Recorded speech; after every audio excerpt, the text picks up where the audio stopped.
Hi, everyone. We're just going to keep plugging right along and move into our next session here this afternoon. For those of you who have just joined us for our 3 o'clock session, my name is Rachel Clifton. I'm the Assistant Director at the Wyoming Arts Council. I use she, her pronouns. And to continue with our physical descriptions to increase accessibility, I am a white woman in my mid-30s. I'm coming to you from a corner of my living room where I have my desk set up. I have chin-length blonde hair, and I'm wearing a gray sweater today. Thanks all for joining us for our 3 o'clock. A couple quick housekeeping rules. If you need closed captioning, we do have the CC live transcript button at the bottom of your screen that you can turn those on. Knowing that this is hour 3 of the summit today, if you need to take a quick break, turn your camera off, go get a drink of water, please do whatever you need to do in order to be present and engaged for Brandon's session. Other things, we will have some time for Q&A at the end of this. And if you have questions or would like to make a comment, please feel free to unmute yourself. And if you'd like to share your camera so that Brandon can see who he is talking to. And other than that, we'll go ahead and get started with Brandon Gellis, who just hopped up on screen there for you. Brandon is the Associate Professor of Visual Communication Design at UW and is also co-director of the University of Wyoming Center for Design Thinking, as well as a new media artist himself. And so I think he's going to have all kinds of great new tips and tricks and shareable resources for us here today. So Brandon, thanks for joining us. Well, thank you for having me, and hello to everyone. Thank you. What an honor to be included, and I'm very grateful. Thank you. My name is Brandon Gellis, as mentioned, originally from Los Angeles, and by way of many other paths and destinations, I've made my way to Wyoming with my husband in 2005. So we've been in Laramie for about 16 years. I go by the he, him, his, if I'm saying correctly, pronouns. And a visual description of myself is I am way taller than 5'7", obviously. Average build, short brown hair, glasses, and a beard. I'm a Caucasian, homosexual Jewish male. And I have a 2.5-year-old that is the best thing that ever happened to me in my life. That's more than the visual description, but you know. Okay, so is there anything else, Rachel, I should be sharing? Okay, thank you. So, hi everyone. Thanks so much for having me here. It's really bizarre, like talking to myself in the screen right now. But what I thought I would do is actually, thank you so much, Hunter. I really appreciate that. What I thought I would do is just kind of introduce some digital resources that are one, a resource, and two, like talk to you about like a really big current trend right now in digital media. And that is NFTs. For those of you that don't know what those are non-fungible tokens. And I realize saying that absolutely does not help at all. Basically, it's digital assets on the internet that are listed and preserved on a digital list called a blockchain. But I'll explain that a little bit more in a little while. Let me think. Yeah, why don't I go ahead and explain the blockchain stuff really quickly? And then I'll get into, and then I'll see if there's any questions. And please do, if you can, throw your cameras on so I don't feel like I'm just talking to myself, if you don't mind. Even if you're doing something else and not looking at the screen, that is okay too. I'm used to students not paying attention to me. And do feel free just to yell out questions or comments if you have any. I'm not moderating the chat, so don't feel like you're interrupting me. Okay, to share my screen. Thank you for those of you that have turned. Let's see. And oh, thank you. Mike Lang put a hi Mike, put a reference from Wikipedia what NFTs are into the chat. So basically, Mike just gave you all the information that I was going to present to you, but that's okay. Okay, so basically I'm talking about the digital divide between art and technology, and as this is a breakout session, it's a lot less formal, so again, do feel free to like yell out or ask any questions.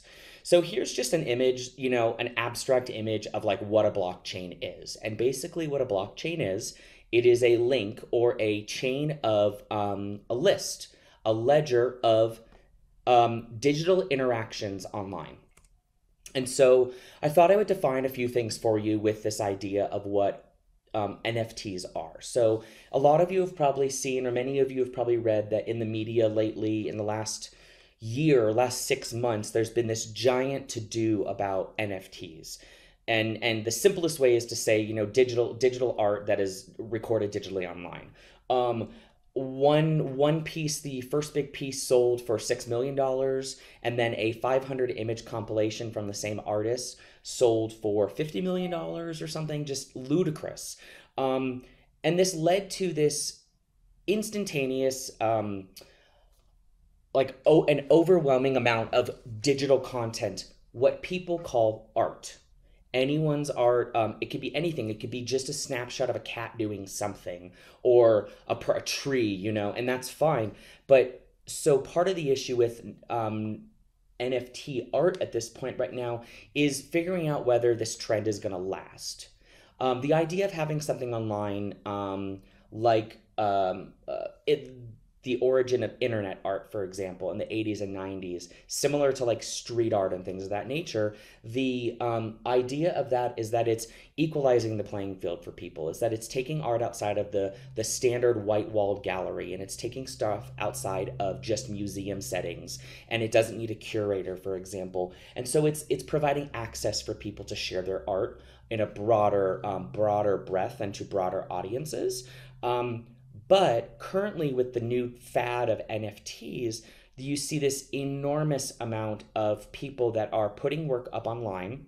And are they people that have art backgrounds? Are they art scholars? Are they art practitioners? Are they people just trying to make money? And so there's still a lot of questions, because it's so new, about whether people's work is as valued as much as they think it is. So again, that gets back to a much deeper discussion about value and the role that the marketplace has. So with that said, I thought I would give you a couple definitions. So cryptocurrency. So cryptocurrencies are the way in which people purchase an NFT or buy online goods through a blockchain structure. A digital asset, often considered to be an image, a video, could be a manuscript, could be a sound file. In this instance, with regards to NFTs, we're specifically talking about artistic and different media that is artistically created. So a digital asset can be an object or an element, but it's also a currency. Cryptocurrency exists on the internet and is used to buy and sell and trade goods. Bitcoin was the first cryptocurrency to spark mainstream usage. And ever since then, there are now dozens of cryptocurrencies that are out and public on the marketplace. One thing I want to say, which I'll get to a little bit more later, is the entry point for people, even for someone who has a standard salary, who makes art for a practice, the entry point for me is not free. It's not, if you have a phone. So it's not necessarily completely equitable, to be really honest. Just because you have a smartphone doesn't mean you can get something up online and sell it on an NFT marketplace easily. You actually have to buy currency in order to publish your work on a website in order to then see if someone would buy it.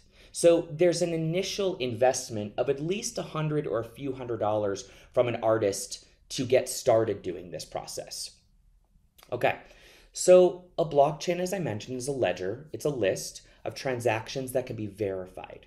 And what that means is there is a digital record of anything, any sale going, from any person's use of digital currency or any person's receipt of digital currency. So therefore, any sale or trade.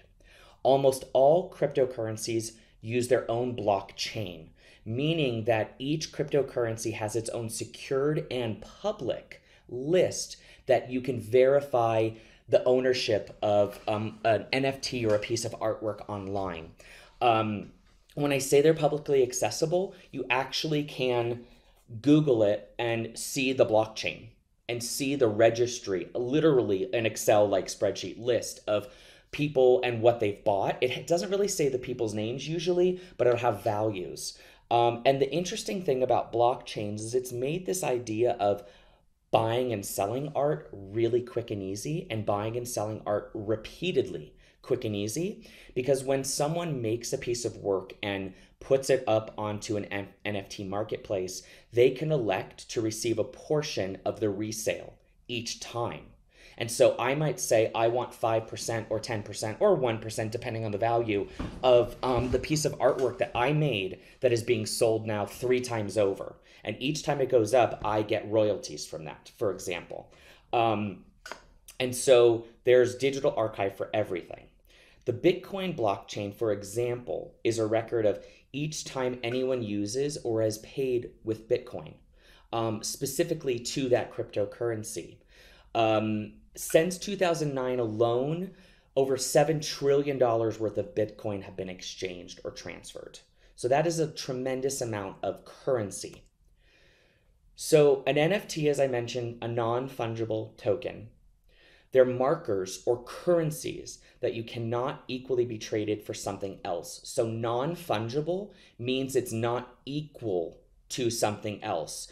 Just like trading physical currency. $1 does not equal €1. It's probably 1.34 euro or vice versa. $1 does not equal 100 Japanese yen, for example.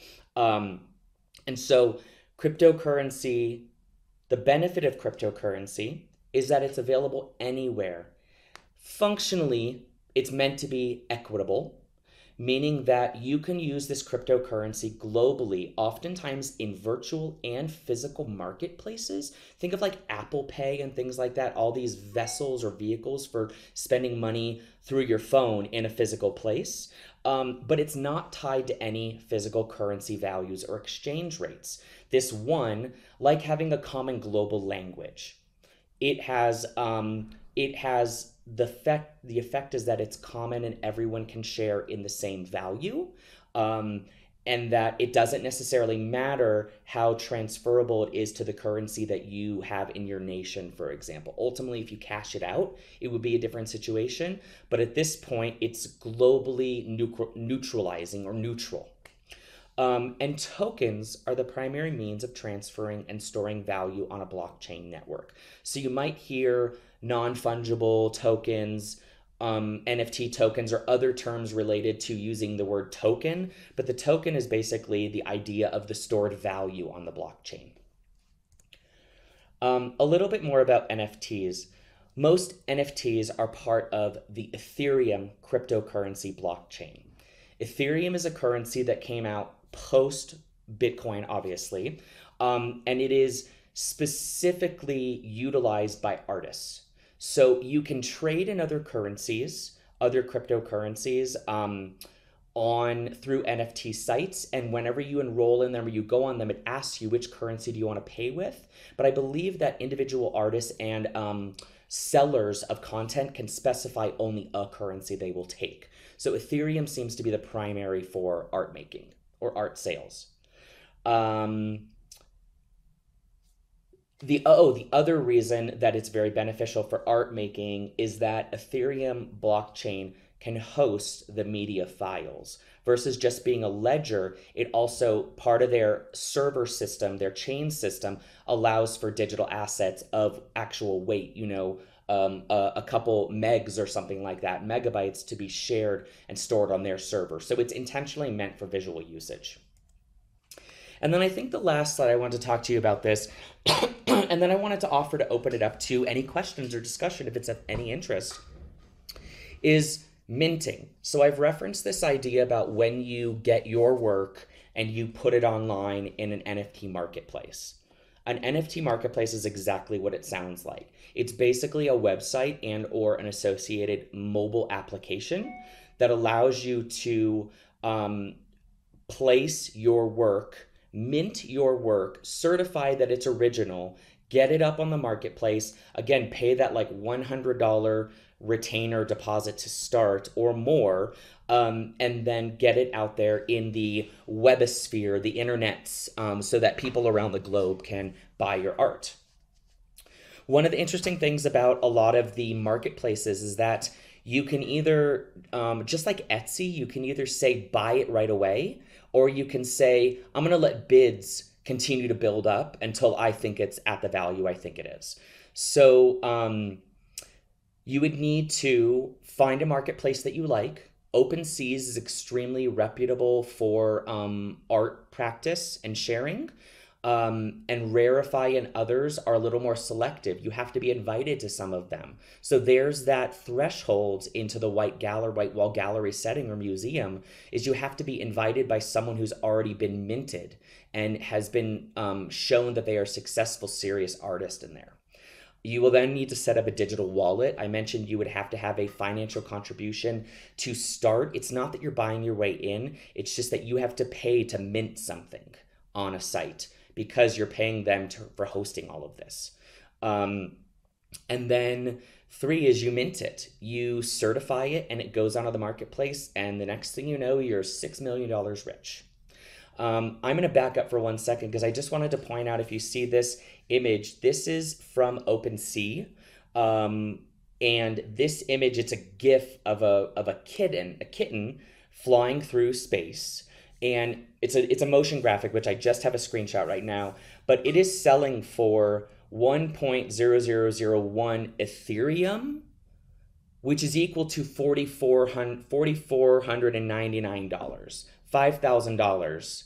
So this is still happening, coming new, being figured out. I don't know. It's all based on the stock values of these different currencies, but to be honest, I'm not exactly sure how they get 1 Ethereum equals $5,000. So like I said, that's the non-fungible part of it. Okay, I think that was all that I had for that presentation. A couple little cat videos from online, because of course, and some bullet points, some ideas about the definitions. Frankly, I teach digital media.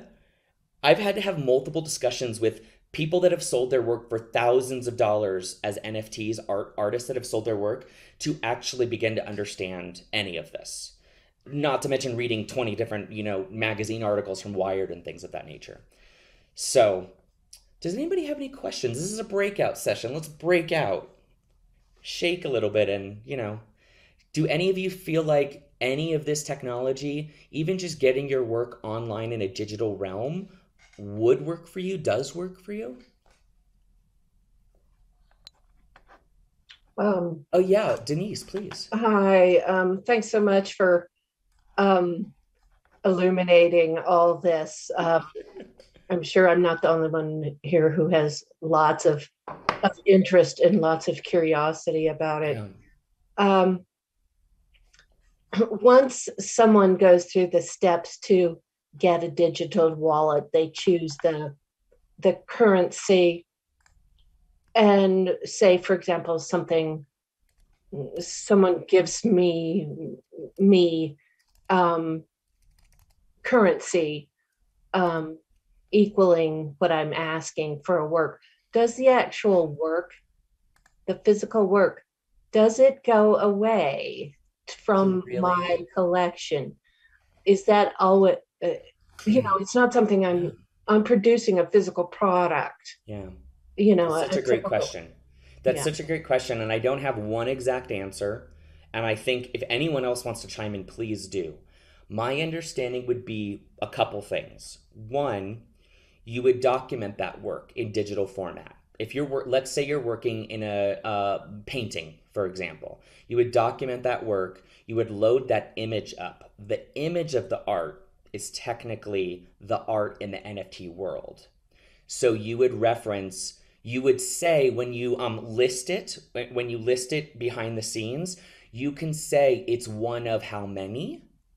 But part of the point of the NFTs is that they're so easily be resellable for people to make profit off of them. And there's always a register. Every time it's sold, there's a mark on the blockchain of it. And you will know about it because you're the original poster.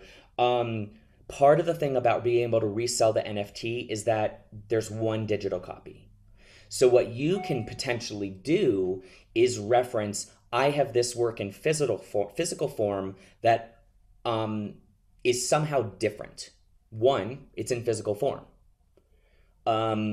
and I'm showing this in my body of work when I exhibit work. But what I'm selling you right now is the singular, for example, digital image of my work.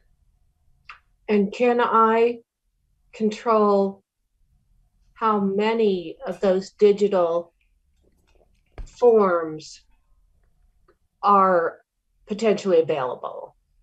If I Yes. really want to have one out there, I'm not sure why Yeah. I would do that, but Well, I think that's the point. I think it's this is maybe is a weird or silly analogy, but think about like when I was growing up, my parents got me, trading cards, and I had a couple signed like baseball cards from the Dodgers and stuff, and those were functionally rare because signatures are more rare, for example. So I had one of only a few, and you could say if that card had significant marking on it or was personalized to me directly with the signature, then it was one of a kind. So what I understand NFTs to be is that you post one version of something online, and it is primarily the only online version, digital version, and then it can be resold, which means it can easily trade ownership, just but like it's one. just like I any physical work gets resold and revalued.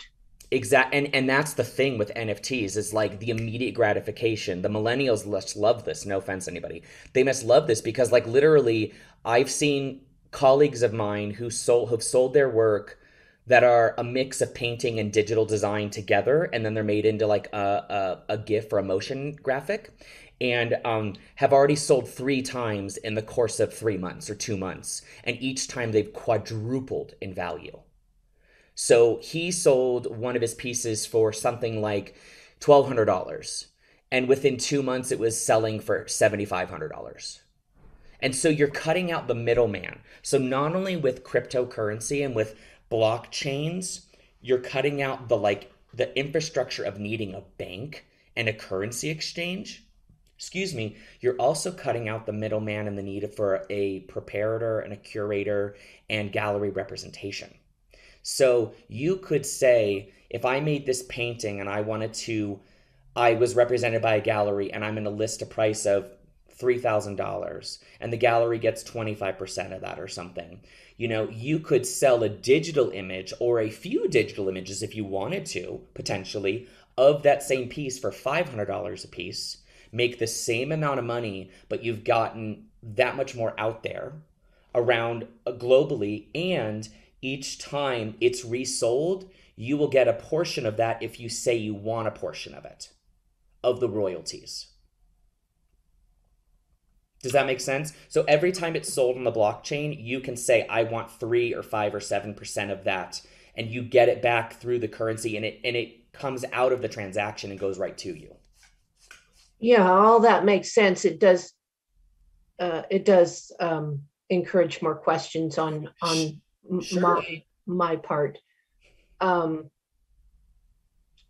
there quality standards and as well as royalty standards that one can get more information about? Is it, Yeah. can I have 50% or whatever? I mean, is there some kind of a standard about outcomes? I'm Does going that to make look into sense? that. I'm going to look into that, and I will, if I can't figure it out while we're talking, I will make sure I get that information to Rachel to share. I'm sure I Well, can find. I was just on a really interesting website a little while ago, just again working through other definitions and things, and it was a really, really helpful website just about procedures as well. Um, I think it's so new. I'm not sure if that's out there yet. There isn't this, from an academic perspective, there isn't the scholarship yet written about this to kind of utilize as a basis for defining what the NFT world should look like or is like. And that's part of the thrill and excitement for people, is that it's not constrained. I think That makes sense. yeah, it's pretty new. I mean, it's very new. I think You were asking about percentages when you said 50% or something. Was that about, your take versus like, or is that Yeah, if I wanted to cash out the currency and actually, unless I decided to continue yeah. purchasing within that digital currency Oh, realm and get yeah. some digital product or non-digital Sure. product. There are banking institutions and partners that work with the currency, with the blockchain agencies that you can cash out through, and then they give you, I believe it's like a wire transfer to you at So I its understand. at its whatever the market, the actual like market exchange is saying their currency is worth opposite or against the dollar. I say dollar because we're in the U.S. Yeah. You know.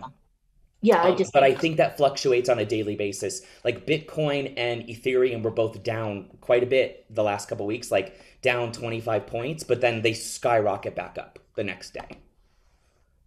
And I don't know enough about the stock market to give you that information. no, that's okay. I understand the stock market fairly well. So Okay. that's just what's in my mind as far Yeah. as um how that all work. And one Yeah. might have to either use a Right. trading organization to say, okay, now it's time to sell your currency Yeah. and cash out some or whatever. I would think, rather Yeah. than having to sit Yep. there and watch Well, I the think price. you would probably reinvest, or diversify and reinvest if we're getting into that discussion. But for example, I don't know. People have different feelings about Tesla, for example, the Tesla organization corporation. You can buy a Tesla with a cryptocurrency. You don't have to use cash or financing. You can. Amazon is now allowing cryptocurrency, and a bunch of other agencies are because both Bezos and Tesla. What's his name? Musk. Thank you. Elon Musk are both really big contributors and enthusiastic about cryptocurrencies and this more open access and more transparency issues. And so they both have made it accessible that you can buy whole products with them without having to use a physical or, debit card based currency. Thank you for diving a little deeper Yeah, and sure. attending to this, to something that might be a little more. And I Sure. appreciate your investigation and putting together something that is um, comprehensible. Oh, I'm glad.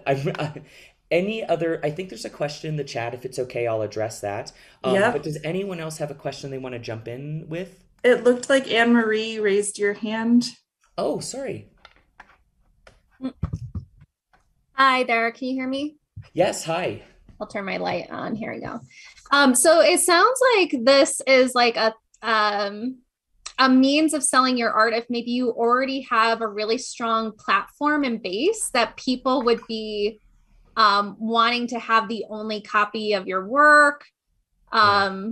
I'm wondering if this is a viable option for someone who's just entering the market, and also what types of media might be the most successful with this. Is this more of a visual art, you know, treasure trove, or can other forms of media also benefit from this? Have people, for example, in the literary world, been utilizing this resource, or people who are just not, in visual art? What about performers or dancers? Is there a market for them yet? That's such great questions.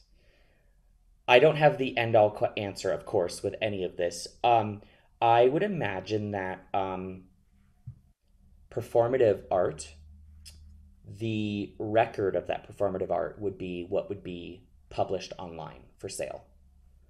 I don't know if you could do like a live stream, but when you say performative art, would you be selling like an opportunity, like it's a certificate for someone to come and see you perform live, or is it to see a recording of a performance? What I mean, I don't know. yeah, I know, and that's okay. It really is. My honest understanding of it at this point is, with regards to art NFTs pertain the most to visual art. If someone was a singer-songwriter, you could potentially make a music video or sing a song or perform your song as a recording, maybe with the lyrics on the screen, and then sell that, for example. Now, with regards to outside of NFTs solely, the Bitcoin world, the cryptocurrency world outside of NFTs and mostly the Ethereum, like I mentioned, is used to buy and sell property, airline tickets, food, groceries, homes. It's used tremendously globally. And why it's under such observation is also because people sometimes equate cryptocurrency to like offshore accounts, or like where people are hiding or laundering money, for example. And so there's this, again, skepticism about validity, or is it the right choice for me? That's all being curtailed tremendously by agencies and external forces, powers that be. But with regards to the performative arts, that's such a good question. I think it's my understanding, and my understanding is that at this point, it's a digital representation of something, a digital asset. Yeah. Anne-Marie, did that help at all? And I think you had an earlier question that I didn't answer at the beginning. I didn't have a question from the beginning, so that wasn't me. Oh, no, sorry. I thought you had two questions, and I feel like I only answered one. Oh, is it a viable option for people who are just entering into business for their art, or is it something that mainly benefits people who already have an established platform where people are like searching for their work to buy or something? Gosh, I think it benefits both and everyone and all. But I think as a newcomer into the art world, if you can spend $100 or $200 and get and buy some tokens to mint your work, and if that work sells, you're automatically getting viewership, representation on a global scale, and you're also reaping the benefits of that, using that sale to fund 10 more mints. So really think about it as a rippling butterfly effect. Even if you tried to sell an image for $150, that image could easily, one, garner you $1,000 if people keep bidding it up because they like it. Two, people share references to minted work globally through like Instagram and Snapchat and stuff, or texting. So it's like you instantaneously can see something you like and send it to a friend that you think would want to buy it. So it's like immediate viewership of your work. It's interesting to me because, when you buy a piece of art, you get the satisfaction of like holding it in your hands, you hang it on your wall or you put it on your shelf. And so it like boggles my mind that there are people who just want to say they bought an image. What do they do with it? Like, it's literally this. People say, look what I bought, and it's on their phone. I kid you not. Like, people feels like say, a very like person thing that's like totally outside of like my realm of reality that I just like don't understand. But anyway, I'm listening, and it's very interesting, this whole concept.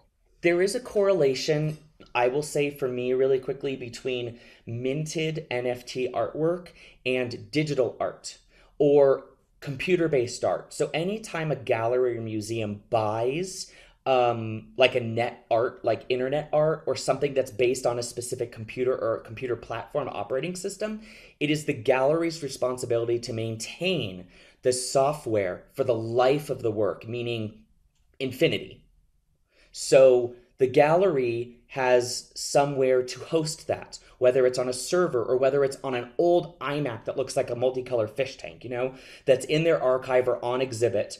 And so similarly with this there are people buying smart monitors, televisions, putting them up on their wall in their house, and it is live streaming just a web URL to the blockchain asset, which is the artwork. And so I know, right? I know you're kind of like, really? Like, but it's a really nice way to get digital work and motion-based work into a collection. It's Okay, really opening a quick lot question, then I'm gonna let other people, because I know everybody else. Do you still own your work, Yes. even though someone else? No, you're the original. You sell the artwork. Okay, so You are then the I author. can't use it for anything else. I sell it to You, that person. I can't use it at all. I think I'm going to use the same suggestion that I do, that I use with my students and for myself, is when I make a piece of artwork, I reserve the right in a contract of sale that I am the originator of it and that I can present it whenever I want. Present it. I Okay. can show it in my portfolio. It's different if it's a commission and it's a private commission where they don't want it public. Right. So I think in that type of situation, you would have a disclaimer in your sale through OpenSea, for example, the note that says, I reserve the right to show this artwork as part of my portfolio. But you are not allowed to resell it unless you stipulate that there's more than one copy. Interesting. And something about this is that they want people to have one copy. But again, Denise can put multiple copies, multiple different digital images online, call them different things, and sell each of them. But part of this is the rare part of it. Yeah, it raises some questions for me about copyright. Yes. To Anne Marie's point of what happens when it's gone. You can still sell a physical painting, but you can still retain the copyright of that. And there was a question kind of along these lines in the chat from Lori about, is the digital copy considered a reproduction? Can the or purchaser then print out the digital piece if they want a physical copy? I imagine they could, and I imagine that most people are not, I imagine most people, like most artists, if you were to buy a $5,000 digital image from me, I would print one out, sign it, and frame it and mail it to you if you wanted. If you wanted to fit, I would. If someone bought, something that took me, let's say 40 hours to make for 2 months of my salary, I'll send them a physical copy if they want. But that's me. I think you probably could download it. I don't know how the intricacies of that. And I actually think I don't think it's a digital copy, Lori. I think the digital asset, the digital image, the digital record is the artwork, which is why so much of the NFTs, at least in mainstream where we see so much NFT content out there. Remember I mentioned anyone can put anything up. They just have to pay to get it started. A lot of it is cat videos and things like little GIFs they make, because most of it is made by people on computers. A lot of it is digital-based art, but I have seen several pieces of artwork that are photographs of art, or you take the original work that was a photograph and it's in the background and you make like a motion graphic over it in a video software, for example. And then what you're selling is actually the motion graphic. You're not selling that original painting. Wow. So Josh dropped a link to an article Thank you, Josh. about literary art. So I just want to point that out to everyone. And then Brandon, I know you have some other topics you want to cover. So maybe one last quick question from Denise about NFTs, and then maybe you can switch or not. It's up to you. I'll do whatever the group wants. It doesn't matter to me, but I would be very happy to show you a free digital tool that I use in my class. I just have a quick comment, and sorry if I'm over engaging here. That's my thing sometimes. If I'm excited about something, I just think since so many of us have been able to be less in person with whether it's an exhibition or showing or whatever, I consume so much online. It makes so much sense to have material digitally, whether it's a streaming motion on a big screen or whatever. It makes perfect sense not to have a physical thing, because there are so much physical things to deal with in our own So lives. So something I that's want to, really my comment. yeah, no, and I appreciate, and that comment brings me back, if it's okay, to make a point that a point I want to make that I meant to bring up is that um, the the um, ecological impact of NFTs is quite drastic, actually. The energy it takes to process and operate a blockchains, blockchains that have extra server space to hold imagery, media, things that are actually robust in the virtual realm. Um, it's quite significant. And there are a lot of scholars economists and environmentalists that predict that blockchain is going to run into some real backlash in the nearer future, maybe within the next few years, because of the CO2 involved, because of the electricity, the CO2 production, the use of resources that are going to go into it. It's not there yet, obviously, but I mean, immediately knowing how much computing power, and I don't just mean the operating system or the RAM and the memory, but the computing power, the power that it takes to run these machines, has a really huge imprint, or will soon have a very huge imprint. So that's just something like I wanted to share, that this is not, all cookies and candy and stuff. It's not all like just positive and like everyone gets a sugar rush and it's really fun. Like there's actually like implications of it. Yeah. So that was dour, but I'm going to move along a little bit.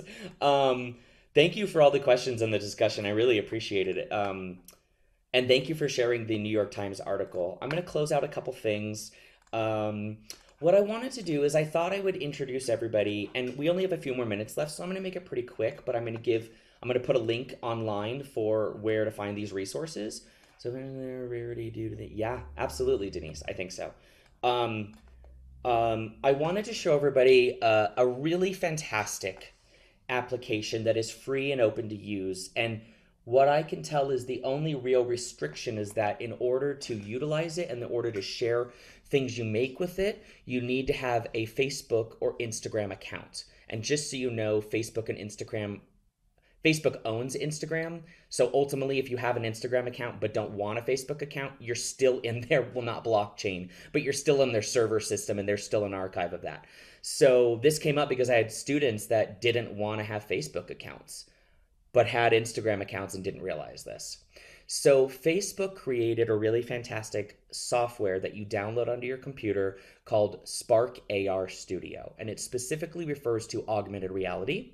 And then to have it on a mobile device, you download a software which you can also put as a previewer on your computer that is called Spark AR Player. And I wanted to walk us through a little bit just a really lower or smaller entry point digital art making experience that, again, you could record this and make these into NFTs if you wanted. I hadn't even intended on making that reference. But so Spark AR has a really straightforward, easy user interface. If I let trying to make this bigger for everybody. So right off the bat, it's already got a bunch of examples. Right off the bat, it's already got a bunch of examples of different media and different augmented reality uses you can use. When we're talking about augmented reality, we're actually talking about the experience that you have with the digital device between the physical and the virtual realm. Virtual reality is where you're completely absorbed into a virtual environment, mostly unaware of the environment around you, which is why you tend to make a safe space with no tripping hazards, so you don't hurt yourself. MX, or mixed reality, is where you might incorporate VR, augmented reality, physical reality all in one. And then augmented reality, as I mentioned, is kind of a threshold between physical realm, but not quite virtual realm, fully virtual immersive realm. And so you might have your phone and you might have a real world place, like my office wall. I wish I was in person. I would show you all of this. But my office wall, and when I hold my camera up to my phone, it sees my wall, and it's going to trigger a virtual object on my screen, like a motion graphic. So for example, this world object right here. Through my camera, I would see my wall on my screen, but I would see the 3D object in front of it. So what I thought I would do is just show you a little bit about this. This is, a lot of people are using this for filters, but there's a lot of artists that are using this to make real conceptual art. Also using this to activate physical locations, to discuss critical themes. For example, diversity, equity, and inclusivity. There are a lot of art, and I realized the conversation just before this seemed to be about DEI potentially when I zoomed in, and a lot of people are using this for proactive and activist movements. And so what I did is in my class, I asked students to come up with any sort of anything they really believe in and make an application, make an augmented reality application that was a mediary tool between them and showing someone else information about a cause they care about something they're passionate about critically. So in this instance, I'm going to create a new project. I just thought I'd walk you through what it looks like in the environment of Spark AR. Again, if you just Google Spark AR or Facebook Spark AR, there's a downloading right there for your particular computer format. So right when I'm in this space, it's just like many other digital software. It has a user interface. On the left side is my navigation, because in the Western developed world, we read from top left to bottom right. So everything will fall in a place that seems systematic and structurally logical for you. So on the left side, we have things like my workspace. I can change what my workspace looks like by choosing different layouts, for example. I can choose the device I want to use. In this instance, I can't change, this gentleman in the picture here is a stock video. I can't change myself to being that stock image, which would be a live video feed of me using my web camera, because I'm using it right now for Zoom. But that's an option. You can do this all live with yourself on the computer. You can also load in imagery or video of other people and even other places. So if I click on device, I can choose my built-in camera. And you're all seeing my screen, right? So I think it froze for me. Oh. At new. Let me reshare it. Thank you for telling me that. I can also turn off my camera just in case that's part of it. How's that? Okay, I will turn my camera off for a minute so it doesn't affect the bandwidth. Workplaces, I can change what my environment looks like. Devices, I can choose other simulations, other people. I can choose a blank, very standard like 3D realm, a 3D layout. This is very common for 3D design. You can also load in other videos or images of people. And I could even load in like an image if I'm using this at my house, for example. So with this right now, a lot of things people do are they will utilize two different kind of like beginning functionalities. The first one is facial tracking. So not necessarily tracking like a person, like a specific person, but facially recognizing someone's facial movements, like he's doing right now, acting surprised or smiling or pulling on his left ear or blinking. Those are simple triggers that the software understands would become an action. And they are called triggers, exactly. The other option is called plane detection. That is when you literally have this plane here that everything is on, and we're telling it to the X plane in front of me, the X axis in front of me, which would be my wall, is becoming the plane I want it to detect. So anytime I hold my camera in front of a plane, PLANE, a physical plane, it's going to trigger something I want to happen or exit out of the trigger that was already happening and start something else. So each environment is already started with a camera, with an ambient light, Overall general light, you have a lot of functionality. You can change the intensity, so the lumens of the light. You can change the color of the light. You can add a lot of different elements in here. You can add interaction that triggers the light on or off. You also have a directional light. So what this is, it basically equates to a spotlight that you can control the origin point and the destination point of the shine or the illumination, and then also its width and its strength and its diameter all in one. You also have a microphone, which means you can use live voice commands to do things. You can record things. You can have people do a treasure hunt where part of it is they have to solve a riddle and then record that or something like that. There's lots of things you can do. You can add an object into here. So I mentioned, oh, you may not be able to see the pop-up. So let me close. In this, do you see a pop-up window in there? Oh, you do, great. So I don't know if you see the left side of the pop-up window, but there are, again, face tracking, plane tracking. You can add 3D objects. You can add text. You can add face mesh. Face mesh allows you to map to people's face so you can follow visible differences like a wink or a head nod or a smile. You can add lots of graphics. You can add 2D vector graphics. So if you're working in Illustrator or Photoshop with raster objects, there's so many different things you can do. I highly encourage people to try it. You can also add generative design. But what I mean by that is, if you know what a particle system is an algorithmic grouping of vector points, of data points that either you control. So for example, I want to make raindrops that fall randomly with my face as the image of them. I would never do that because that's super annoying, but you could have raindrops falling, 5,000 of them could be falling in an augmented reality scene, and it's using content that you upload into there, and it's falling randomly and generatively. So there's something really nice about the discussion with making digital art, but also the discussion, I think, between an artist and audience about whether the work is controlled and contained or whether the work is